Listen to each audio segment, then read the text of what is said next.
wanted to get to know you, but you said you were shy. I would have followed you anywhere but hello road into goodbye. I just stood there watching as you walked along the fence, beware of them that look at you as an experience. You're back out on the highway with your poems of city heat, and I'm looking for Rex Roth's daughter here on my old side street, on my old side street.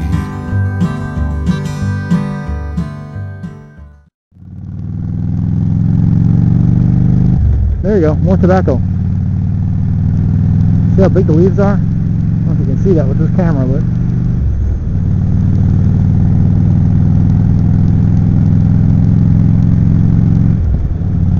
now at that point, all my teachers basically thought of me as a loser. My friends all thought of me as a nice guy, but not so smart. So nobody really believed me when I said I was going to college. My guidance counselor actually laughed at me and said, "You, the smartest kid at this school, you're going to go to college?" He told me to go down to the local community college because they'll accept anybody who graduated from high school, so I did. And my GPA was pretty abysmal. It was 1.8, which is like a D average. Mostly because I had failed algebra all 4 quarters. It's just, I was not going to pass that class. I hated it. I think I got an A my last year in English class. I had a very good professor. It reminded me of Abe Lincoln, actually. So I go to college, and the people I'm in class with are in their 40s. And they've got, you know, whole families, and some of them had grandkids and full-time jobs, and they were going to college full-time, slogging through. And here I was. My car had already exploded. I forgot to tell you that. That Buick died. Exploded, literally exploded. And the money I was saving up to buy another car with, I ended up using for college because I got no financial aid. So I had to take the bus and the train. And that sucked, especially in January, February, March when the temperature was really bad. But I really couldn't complain because these people I was in class with, they were all mature adults. And they were working very hard. It inspired me. My teachers were inspiring. They said, "You can do it, Mike." And I had this dream to be in the diplomatic corps, working in maybe the French embassy or something. I wanted to live in Paris. So after my first 2 years at community college, actually, let me see now. After a year, I can't even remember now, but I did go back to Paris in 1990 on my own to study French, and fell in love with an Italian. That was great. And ended up applying to a bunch of schools that would offer me overseas opportunities for learning. I ended up at a place called New England College in Arundel, West Sussex, England. And money didn't work out the way I'd hoped. So I ended up having to go to the American campus for the final 3 semesters. Which was fun. That's where I met my wife. And I had this teacher. His name was Dr. Sayce. Dr. Montford H.R. Sayce. 70-something years old. He had presence like you would not believe. He would always use his hands, very, you know, flourishing type of prose, and it's just amazing, this guy. And he had kind of a quasi-British accent. It was just old school New England. And he said to me that, and I said, "Do you know that you are a born teacher?" He said that one day in my senior year. And I had never really thought of it before, but I was doing a group project that I was leading for the class, and I was trying to teach them how to do this thing called the futures process that I had learned in community college. And he watched me do it, and he said that I was a born teacher, and that's basically when I first heard the calling. So with that in my mind,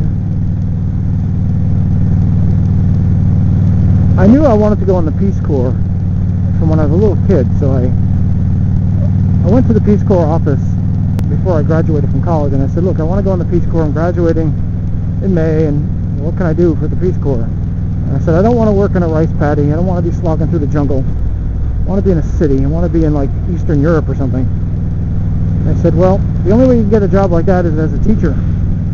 Well, how can I get a job like that then? Well, you need a master's degree. So, well, shoot, I only have a bachelor's degree in political science. So I went to graduate school, UMass Boston. I applied and got in. My GPA had gone from a 1.8 to a 3.49 by the time I graduated from college. Not bad at all. Got into grad school, got a master's degree 2 years later in teaching English as a second language. My GPA went up to a 3.87. And go back to the Peace Corps, and I say, look, I want to teach for the Peace Corps. I want to teach English. So what kind of degree do you have? New guy this time. I said, oh, I have a master's degree in teaching English as a second language. Oh my God, he says. You realize you can write your own ticket? I mean, you can go anywhere you want.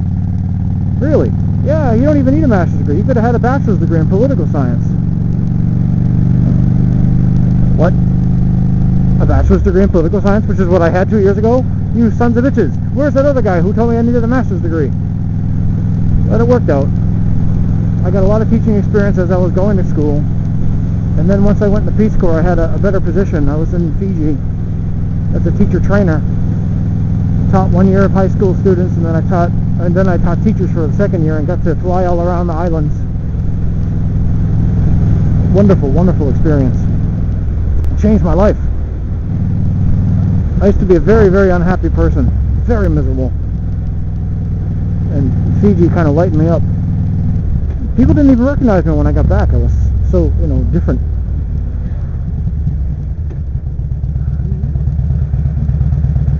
So from then on, basically, I've been teaching English. I started, my very, very first student was my Italian girlfriend that I met in Paris, and I taught her as much as I could in the summer of 1991, and then subsequently I tutored people. But my very first real standing up in front of a class was in I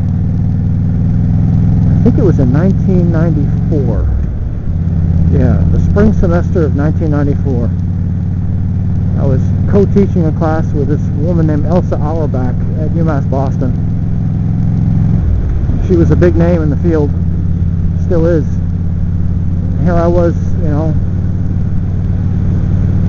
teaching with her. It was great. I absolutely love teaching. Teaching college. I don't like teaching kids. I did that 1 year in Fiji, and I said to the kids, no offense kids, but I never ever want to teach high school again. So I've always taught college. And I've taught people from as young as, well, in my career anyway, from as young as 13 to as old as 75. But mostly my students are in their early 20s.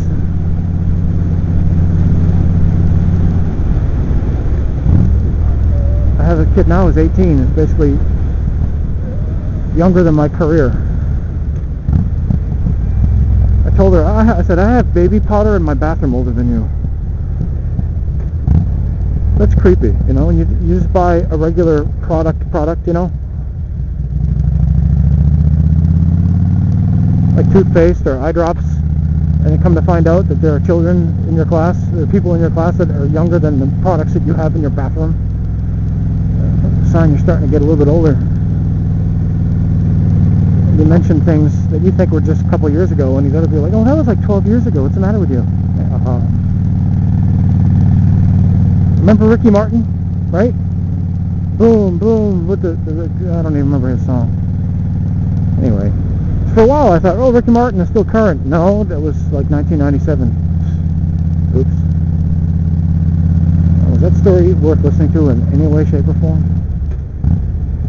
Ooh, look at that. That's my friend Jim. That's his motorcycle now. He sold his Harley and got that. And that's his son. Just waved. Alright, time to mow the friggin' lawn. I hate this lawn. Urgh, tall grass. Oops. I can open the door with my remote, which is in my pocket. Because I am awesome.